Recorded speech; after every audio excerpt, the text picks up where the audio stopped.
அனைவருக்கும் வணக்கம். ஆகச் சிறந்த ஆளுமை இந்த வார்த்தை ஒரு சில நாட்களா பயங்கர ட்ரெண்டிங்ல இருக்கு. சில பேருக்கு அப்படின்னா என்னன்னு கூட தெரியாது.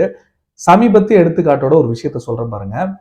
கரெக்டா 5, 6 நாளைக்கு முன்னாடி லண்டன்ல இருக்க இந்திய தூதரகத்துல ஒரு போராட்டம் நடந்தது. இந்த போராட்டத்துல இந்த காலிஸ்தான் பிரிவினைவாதிகள்லாம் வந்து இந்திய கொடிய இறக்கிட்டு அவங்களோட காலிஸ்தான் கொடிய பறக்க விட்டாங்க. அதுக்கப்புறம் ஒரு சில ஊழியர்களை தாக்கியிருக்காங்க. கண்ணாடி கிளாஸ்லாம் அடிச்சு நொறுக்கியிருக்காங்கன்னு சொல்லப்படுது. இந்த சம்பவம் இங்க நடக்குது. இதுக்கு எதிர்ப்பு தெரிவிக்கிற மாதிரி இந்தியால இருக்கிற பிரிட்டன் தூதரகத்துக்கு முன்னாடி சீக்கியர்கள் ஒரு போராட்டம் நடத்துனாங்க இந்த பிரிவினைவாதிகள் எதிரா. சோ இதுக்கு டெல்லி காவல்துறை வந்து ஒரு பாதுகாப்பு கொடுத்தாங்க. அங்க இருக்க தடுத்து நிறுத்தினாங்க. எந்த ஒரு பாதிப்போ இல்ல சேதாரமும் ஏற்பட்டக்கூடாது அப்படின்றதுக்காக பாதுகாப்பு கொடுத்தாங்க. ஆனா இதுல எந்த ஒரு நடவடிக்கையுமே பிரிட்டன் காவல்துறை செய்யவே இல்லை. உடனே இந்தியா என்ன பண்ணியிருக்காங்க அப்படி பார்த்தீங்கன்னா, இந்த பாதுகாப்ப திரும்பி பெற்றாங்க. இப்ப இந்த பிரிட்டன் தூதரகத்துக்கு முன்னாடி ஒரு வெறிச்சோடி கிடக்குது. ஒரு காவலர் கூட பார்க்க முடியாது. அப்படிதான் இருக்கு. இந்த செய்தி பிரிட்டனோட உயர்மட்ட அரசு தரப்புல போன உடனே அவங்க என்ன பண்ணியிருக்காங்க அப்படி பார்த்தீங்கன்னா, இந்திய தூதரகத்துக்கு கிட்டத்தட்ட 20 காவல்துறை வேன்ல போலீஸ் 6 அடுக்கு பாதுகாப்பு அங்க கொடுத்திருக்காங்க சொல்லப்படுது. அதுக்கப்புறமா இந்த பிரிவினைவாதிகள் வராங்க வரல அது வேற கதை. இருந்தாலும் உடனடியா இந்த 24 மணி நேரத்துல இந்தியா போட்ட இந்த உத்தரவுக்கு பிறகு இப்படி ஒரு முடிவை எடுத்திருக்காங்க அப்படின்னு சொல்லப்படுது. இப்பதான் அவங்களுக்கு புரிகிற பாஷையிலேயே இந்தியா பதில் அளிச்சிருக்காங்களோ அப்படின்னு நமக்கு தோணுது.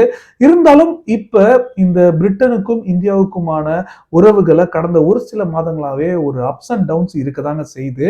ஆனா இது வந்து இந்தியாவுக்கும் பிரிட்டனுக்குமான ஒரு முக்கியமான இந்த எஃப்டிஏ அக்ரிமெண்ட்ல ஏதாவது ஒரு பாதிப்பு ஏற்படுமா அப்படின்றது நமக்கு தெரியல. இருந்தாலும் உங்களுக்கு என்ன தோணுதோ நீங்க தாராளமா கீழே கமெண்ட்டை சொல்லுங்க. நானும் படிச்சு தெரிஞ்சுக்கிறேன். ஆனா இப்ப இந்தியாவோட ரிட்டாலியேஷன் அதாவது பதிலடி கொடுக்கறத வச்சு பார்த்தோன்னா ஒருவேளை பிரதிபலிப்பு இருக்குமோ அப்படின்றதா நமக்கு தோணுது. இதை நான் வந்து முதல்ல சொல்லணும்னு நினைச்சேன். இது தொடர்ச்சியா அடுத்து நம்ம பார்க்க போற ஒரு முக்கியமான செய்தி என்ன அப்படின்னு பாத்தீங்கன்னா, நினைச்ச நேரத்துல எங்களுக்கு பாதிப்புப்பா, எங்களுக்கு வந்து பொருளாதார நெருக்கடிப்பா, சோ காசு கொடுங்க அப்படின்னு இஷ்டத்துக்கு போய் நட்பு நாடுன்னு சவுதி கிட்ட போய் பாகிஸ்தான் நிப்பாங்க. இப்ப பாகிஸ்தானுக்கு எந்த அளவுக்கு பொருளாதார நெருக்கடி இருக்கு அப்படின்றது நம்ம எல்லாருக்குமே தெரிஞ்ச விஷயம் தான். இப்போதைக்கு அவங்களுக்கு கிட்டத்தட்ட 80 பில்லியன் யூஎஸ் தேவைன்னு சொல்றாங்க. இந்த கடனை ரீபே பண்றதுக்கும் அதே மாதிரி இந்த ஃபோரெக்ஸ் எக்ஸ்சேஞ்சுக்கும் அவங்களுக்கு தேவை அப்படின்னு சொல்றாங்க.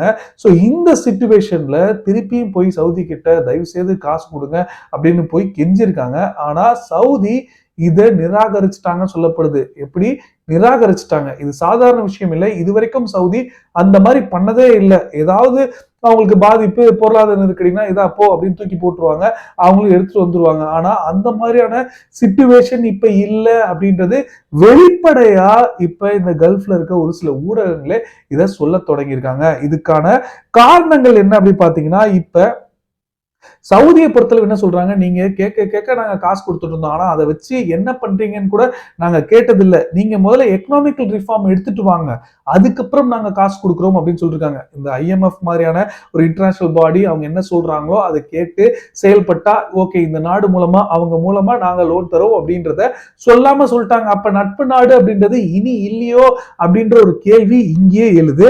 அது மட்டும் இல்லாம தொடர்ச்சியாவே சொல்லியிருக்காங்க. இதுக்கு முன்னாடி ஃபாரின் மினிஸ்டரோ இல்லாட்டி பிரதமர் பாகிஸ்தானோட பிரதமரோ கால் பண்ணி பேசினாலே கடனை கொடுத்துருவாங்க, கேட்கிற காசை கொடுத்துருவாங்க சொல்லப்படுது.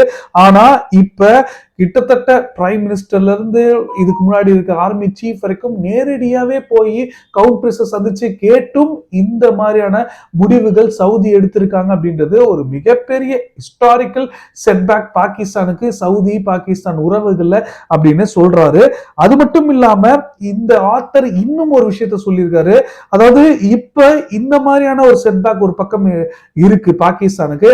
அதே சமயத்துல கல்ஃப் நாடுகளோட இந்தியாவோட நெருக்கமா செயல்பட்டு இருக்கு அப்படின்ற விஷயங்களும் அவர் தெரிவிச்சிருக்காரு. ஏன்னா இப்ப சமீபத்துல முதல் முறையா இந்தியாவுக்கும் GCC சொல்லப்படுற கல்ஃப் கோஆபரேஷன் கவுன்சில் இருக்கு பாத்தீங்களா, இதுவும் ஒன்றிணைஞ்சு ஒரு மீட்டிங் வந்து நடத்துறாங்க. இந்த மீட்டிங்ல சவுதி அரேபியாவோட டெலிகேட்ஸும் இருக்காங்க. சோ இதுல வந்து என்ன முக்கியமான ஒரு முடிவு எடுத்திருக்காங்க அப்படி பாத்தீங்கன்னா, அதாவது இனி இரு நாடுகளும் முக்கியமா நம்ம இந்த ட்ரேட் அண்ட் இன்வெஸ்ட்மெண்ட்டை பத்தி அதிகமா கவனம் செலுத்த போறோம். எந்தெந்த செக்டார்ல அப்படின்னு சொல்லியிருக்காங்கன்னா, கிட்டத்தட்ட renewable energy, food, security, health, IT sector, அதுக்கப்புறம் கவுண்டரிங் டெரரிசம், இந்த விஷயங்கள்ல சவுதி, இந்தியா மற்றும் இந்த கல்ஃப் கண்ட்ரி, ஸோ இந்த கூட்டமைப்பும் இந்தியாவும் ஒன்றிணைஞ்சு இந்த முடிவுகளை எடுத்திருக்காங்க சொல்லப்படுது. இது மட்டும் இல்லாம இன்னொரு படி மேல போய் ரெண்டு பேருமே எஃப்டிஏ பேச்சுவார்த்தைகள் தொடங்கிட்டாங்க. ஃப்ரீ ட்ரேட் அக்ரிமெண்ட்டை பத்தி எப்படி நீங்க யுஏஇயோட போட்டீங்களோ அந்த மாதிரி நம்மளும் ஒரு எஃப்டிஏ போடலாம், எந்த அளவுக்கு ஒரு மியூச்சுவலா பெனிஃபிட் கிடைக்குதோ அது எல்லாத்தையுமே நம்ம ஒன்றிணைஞ்சு ஒர்க் அவுட் பண்ணலாம் அப்படின்னு சொல்லியிருக்காங்க. யுஏஇயோட 3 மாச பேச்சுவார்த்தைகளே முடிஞ்சிருச்சு. ஸோ இப்போ இந்த ஜிசிசியோடையும் கண்டிப்பா இந்த வருஷத்தோட முடிவிலேயே இந்த பேச்சுவார்த்தைகள் போட்டு அக்ரிமெண்டே போட்டுருவாங்க அப்படின்னு சொல்றாங்க. இருந்தாலும் இது எஃப்டிஏ பொறுத்தளவு இப்போதைக்கு இந்தியாவுக்கு ஒரு சாதகமான சூழ்நிலைகள் இருக்கு. நிறைய நாடுகள் மார்க்கெட்டுக்காக வராங்க. ஆனா எந்த அளவுக்கு நமக்கு பலன் கிடைக்குது அப்படின்றது நம்ம கொஞ்சம் பொறுத்திருந்து பார்க்க வேண்டியதா இருக்கு. ஆனா ஒரு விஷயம் மட்டும் ரொம்ப தெளிவா தெரியுது. இப்ப இந்த கல்ஃப் நாடுகள் பாகிஸ்தான் மேல வச்சிருக்க பார்வை அப்படியே டோட்டலா ஷிஃப்ட் ஆயிடுச்சு அப்படின்றது மட்டும் தெளிவா தெரியுது. இப்ப பாகிஸ்தானே வேற வழி இல்லாம ரஷ்யா கிட்ட நெருக்கமா செயல்பட்டு எப்படியாவது இந்த டிஸ்கவுண்டட் பிரைஸ் ஆயில், இப்ப கூட ஒரு முக்கியமான டெலிகேட்ஸ் லெவல்ல மீட்டிங் நடந்திருக்குன்னு சொல்லிருக்காங்க பாகிஸ்தான்ல. குறிப்பா ரஷ்யா தரப்புல இருந்து வந்திருக்காங்க பாகிஸ்தானுக்கு. ஸோ ஒரு பேரலுக்கு ஓரளவுக்கு சீப் பிரைஸ்லயாவது கொடுங்கப்பா அப்படின்னு கெஞ்சிருக்காங்க சொல்லப்படுது. இருந்தாலும் உக்ரைனுக்கு ஒரு பக்கம் டேங்க்ஸை சப்ளை பண்ணிட்டு தான் இருக்காங்க பாகிஸ்தான். ரஷ்யா எப்படி இதுல முடிவெடுக்க போறாங்க அப்படின்றது நமக்கு தெரியல. இது ஒரு பக்கம் இருக்கு. அடுத்ததா நம்ம பார்க்க போற விஷயம் என்ன அப்படின்னு பாத்தீங்கன்னா, அதாவது ஜி ஜின்பிங்கும் ரஷ்ய அதிபர் விளாடிமிர் புட்டினும் நேருக்கு நேர் சந்திச்சு பேசிக்கிட்டாங்க. மாஸ்கோல நடந்திருக்கு இந்த சந்திப்பு. கிட்டத்தட்ட 3 நாள் பயமா ஜி ஜின்பிங் வந்து ரஷ்யாவுக்கு போயிருக்காரு. இந்த மீட்டிங்ல அதாவது ஜி ஜின்பிங் வந்து கண்டிப்பா இந்த உக்ரைன் பிரச்சனைகளை எடுத்துட்டு வருவாரு, ரஷ்யாவுக்கு அழுத்தங்கள் கொடுப்பாரு அப்படின்னு ஒரு சில ஊடகங்கள் சொன்னாங்க. எப்படி சொன்னாங்கன்னு நமக்கு தெரியல. எல்லாருக்குமே தெரியும் ஜி ஜின்பிங் அதை பண்ண போறதில்லை அப்படின்னு. சந்தர்ப்பவாதமா தான் ஒரு சில விஷயங்கள் பேரம் பேசியிருப்பாங்க அப்படின்னு. ஆனா இந்த மீட்டிங் வந்து ஒரு உப்புச்சப்பு இல்லாத ஒரு மீட்டிங் அப்படின்னு சொல்லியிருக்காங்க. ஏன்னா தொடர்ச்சியாவே அவங்க 2 பேரும் எந்த மாதிரியான ஒரு நிலைப்பாட்டுல இருக்காங்க அப்படின்றது எல்லாருக்குமே தெரியும். இதை வச்சு என்ன பெருசா டீல் பண்ண போறாங்க அப்படின்ற ஒரு கேள்விகளை இப்ப ஒரு சில ஊடகங்கள் எழுப்பியிருக்காங்க. இருந்தாலும் இப்ப நீங்க இந்த ஜி ஜின்பிங் புட்டினோட சந்திப்பை வச்சு இதனால இந்தியாவுடனான இந்த ரஷ்ய உறவுகள் பாதிப்பு ஏற்படுமா அப்படின்ற ஒரு கேள்விகள் சில பேருக்கு எழுந்திருக்கு.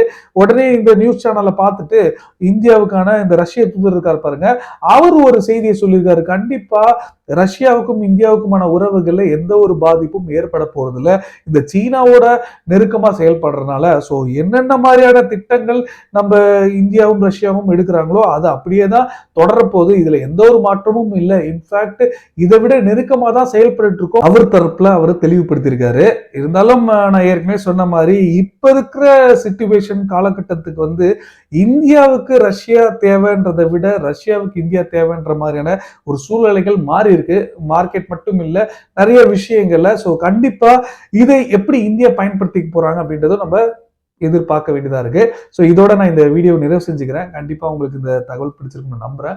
பிடிச்சிருந்தா நீங்களும் உங்க ஃப்ரெண்ட்ஸ் கிட்ட ஷேர் பண்ணுங்க. அதே மாதிரி உங்களுக்கு ஏதாவது ஒரு கருத்துக்கள் இருந்தாலோ இல்லை நீங்க ஏதாவது சொல்லணும்னு ஆசைப்பட்டாலோ எந்த ஒரு தயக்கம் இல்லாம தாராளமா கீழே கமெண்ட்ல சொல்லுங்க. இல்லாட்டி டைரக்டா எனக்கு மெசேஜ் பண்ணி சொல்லுங்க. அதே மாதிரி சேனலுக்கு புதுசா வந்திருக்க நண்பர்கள் மறக்காம சப்ஸ்கிரைப் பண்ணிக்கோங்க. ஸோ கடைசி வரைக்கும் இந்த வீடியோ பார்த்த அனைவருக்கும் நன்றி. ஜெய் ஹிந்த்.